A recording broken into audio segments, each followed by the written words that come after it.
In today's video, we're headed to Kyoto to check out the Ritz-Carlton. One big favor before we dive in is to give this video a thumbs up and subscribe if you like content like this. After hopping off the ANA first class flight, I met up with Sebastian in Tokyo and had dinner at one of his favorite sushi spots, Sushiro. The next morning, we headed to Kyoto. The best way to travel to Kyoto from Tokyo is the bullet train. It takes around 2 hours and 15 minutes. You can catch the bullet train from Tokyo Station. The train has reserved seats during peak hours and peak travel seasons. A reserved seat costs around $100 per person. There's lots of room to store your luggage above the seat, or if you have a small carry-on, in front of you. One interesting thing to note is that you are allowed to eat on the bullet train, but not on the normal trains. So if you want to grab a bite to eat to enjoy on a train, you can do that.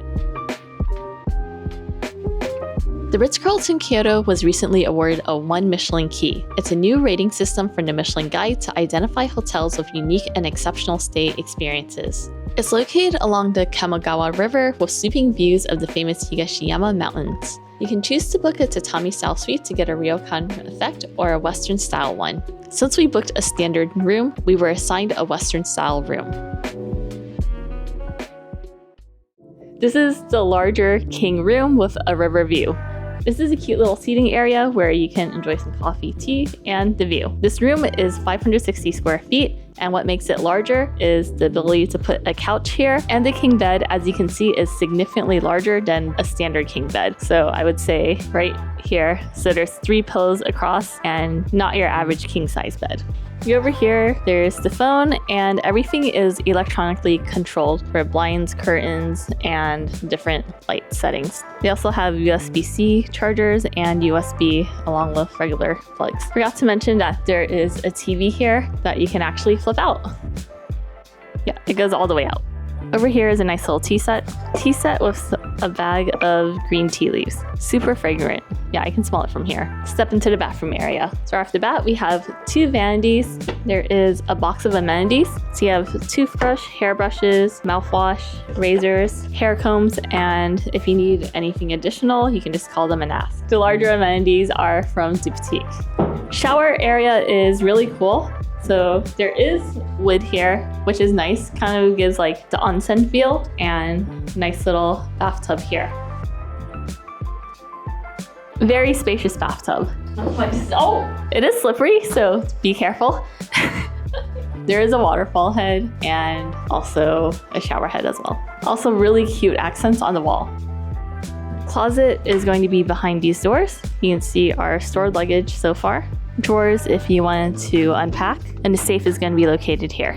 There's also yukatas you can wear around, also really thick wooden hangers. You might be wondering where the toilet is. So we saw the bathroom sinks along with the shower area and a closet, but it's right behind this door. It does have bidet features, and there is a mirror so you can say hi to yourself. Wrapping around over here, we have the beverage stations. So really love the design here. You're gonna have an espresso machine. There's different types of Nespresso flavors, and you can always ask for more. Water is going to be complimentary as well. Below is going to be the paid mini bar. These beverages are not complimentary. Just out of curiosity, let's see how much they are. 4,700 yen for gin, 200 ml. Pepsi, 800 yen. Potato chips, 1,100 yen. Don't eat the potato chips, Seb. We're going to 7-Eleven. Some cutlery and teacups in case you want to make tea. This is also more of the paid mini bar. Different types of glass. So this is a tricky drawer. The first half costs money and the tea bags are complimentary. It's also a cute hot water kettle. The room did come with a few welcome goodies, so a plate of grapes, origami cranes, and a box of Kyoto green tea waffles. The check-in process at the Ritz Kyoto is one of the most seamless processes we've ever experienced. We booked this last-minute stay around 8 a.m. this morning using a Marriott Bonvoy 85K free night certificate. The cost was 90K points, so we used 5K Marriott Bonvoy points to top off. After that, we hopped on a train to Kyoto. Once we arrived at Kyoto Station, we called a taxi, and as soon as the taxi pulled in, we were greeted by the welcome team. And I expected them to drop us off at the front desk to do the check-in, but we walked past them, grabbed the keys, and went straight to the room since everything was ready. To our surprise, from the time that we booked it to arrival, they already upgraded our room since we do have Platinum Elite status and there was something available. After arriving to the room, they basically did the whole check-in process right here. I would say that the service here so far is an 11 out of 10. Amazing. exciting. This is one of the few Ritz-Carltons in the world where Platinum Elite members receive complimentary breakfast. So we're definitely going to check it out tomorrow morning. The Ritz-Carlton is about a 10-minute car ride to Nishiki Market. The market area is where you can find a ton of famous Kyoto foods, and the Pokemon store is on the main shopping strip. Welcome to the Pokemon Center in Kyoto. Let's take a look around. Oh, this is what Pokemon dreams are made out of. Where you're looking for an Eevee, life-size Togepiece, or maybe a Mew. I think this is limited edition because they're saying one per customer here. So this is part of like the summer festival edition. These are kind of cute, but I don't think we have a place for them at home. You can basically get Pokemon almost anything. So if you're looking for sleeping masks, some umbrellas, limited edition rain boots, stationery, or some snacks. So these are basically biscuits. If pastry's not your thing, don't worry. Got some Poke Noodles right here. Yeah, if you're looking to pick up some Pokemon goodies, this is a spot to go. You go, chew!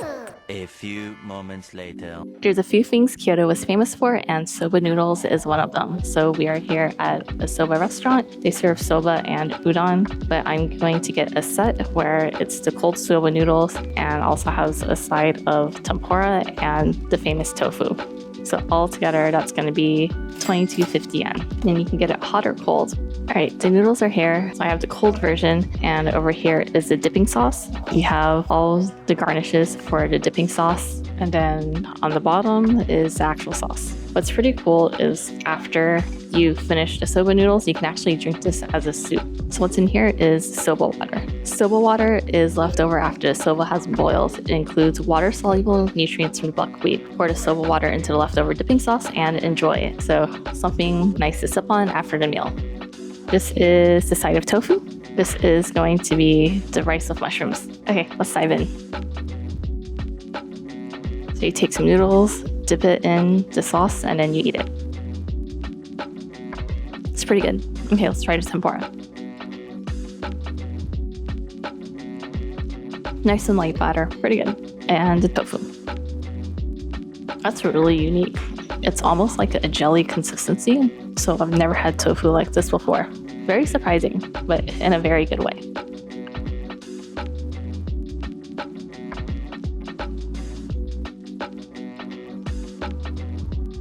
Rice is pretty good as well, but a highlight for me are the soba noodles and the tofu. It's dessert time, which brings us to the next item on the list, which is matcha. We're at a matcha cafe, and there's many ways to eat matcha. And this time, we're going to have it in a dessert. So this is matcha tiramisu with ice cream on the bottom, and served as matcha soft serve with red beans and some mochi. It's the perfect balance. It's like sweet, but not too sweet. See what Seb thinks. Really good. Not too heavy. Light the powder on top. No, delicious. If you want tiramisu. Top is super airy, kind of like matcha whipped cream. And yeah, the bottom has ice cream. Let me know in the comments below if you want to see a video about the must-eat foods in Kyoto. For amenities, the property has a 20-meter indoor pool and a sauna. The fitness center is open 24 hours a day. If you like Parisian sweets, there's a Pierre Hermé on property. What stands out about the Ritz-Carlton is that it's super family-friendly and offers a wide variety of free cultural activities like guided bike rides through the Gion district, origami classes, and art walks. You do need to reserve the activities in advance with the activities department. It's worth noting that the other luxury hotels in the area do not offer these complimentary activities, and if they do, it was not openly offered to us. I like art, so we decided to participate in the art walk.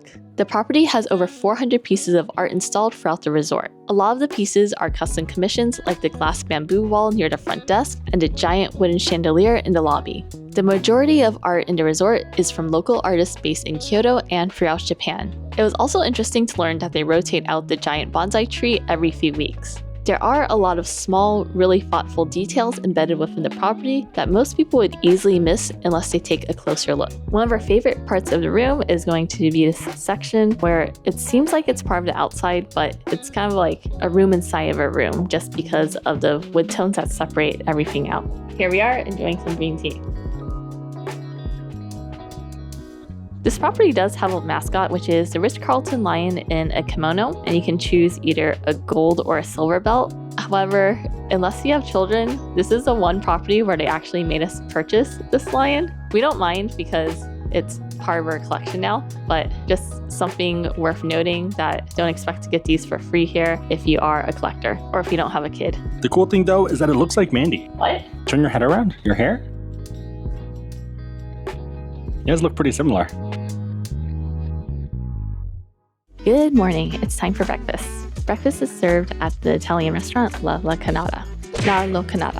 How it works is you can choose from 2 different sets, either the American set or the Japanese set. Or if you're not interested in that and you want to do your own thing, then there is also an a la carte menu. For the American breakfast, there's a wide range of beverages, and you also do get the buffet. You can choose your favorite main dish, so it can be French toast, eggs, or an omelet. For a Japanese breakfast, it does not include the buffet. However, there are a wide variety of items and it's served as a course. So first up is appetizer, which is the Kyoto Udea tofu. And then next up is going to be the grilled local fish of the day with a Japanese egg dish, some vegetables, and then the dish of the day, along with some yuba and fresh fruits. Also, miso soup and rice. They also gave me a juice shot, which is pretty good. Cheers. First course is here, which is the tofu. Kyoto is famous for their tofu. Tofu is super silky and light, really good. Japanese breakfast is here and it looks amazing. Starting off with the fish. Grilled salmon, really good, perfectly cooked. Next up is the egg dish. It's really nice and chilled, and it's kind of like steamed egg custard. Next up are the simmered veggies.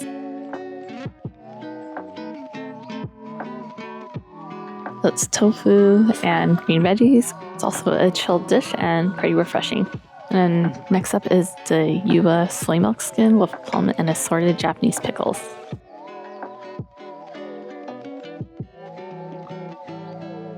And finally, we have the main dish, which looks like beef and tofu with daikon and peppers. Overall, if you're looking for something light, I would go with the Japanese breakfast. If you want something heavier, or if you're super hungry, then go with the Western breakfast. Sebastian has a tray of appetizers, a fried egg, and some pretty heavy pastry dishes. Yeah, up to you. Either way, I don't think you can go wrong. All right, I'm gonna wrap up here and catch up with you later. The juice was really good, so I asked for a larger cup. One really nice thing about the Japanese menu here is that there's not an upcharge for it. So a lot of the other luxury hotels will charge like 3,000 extra yen for the Japanese set, but here it's included. So pretty nice. For lunch, we went to Tempura Mizuki. Mizuki is an award-winning restaurant at the Ritz, and it's split into 4 different sections. You can have kaiseki, sushi, tempura, or teppan. Even if you don't eat at Mizuki, it's worth taking a look inside to see the rock wall and how it's integrated with the river. The tempura section only has 8 seats, so be sure to make a reservation in advance. It's open for lunch and dinner, and I think the best value is going to be the weekday lunch-only menu, which costs 15,180 yen. The other tempura tasting menus start at 22,770 yen. I'm not sure if it's the batter or the oil they use for frying, but Mizuki has some of the best tempura I've ever had. The chef uses benihana oil, which is produced by a natural pressing process. The tempura is light in flavor, yet highlights the full flavor of all of the ingredients. Chef prepares and makes the tempura fresh in front of you, and you eat it right away as it's served. We learned that there are many ways to enjoy tempura. Right in front, there were 3 types of salt: Okinawa salt, seaweed salt, and chili salt. There is also tempura dipping sauce, which we were instructed to put radish in to add additional textures. For starters, we had yuba with corn puree and yuzu.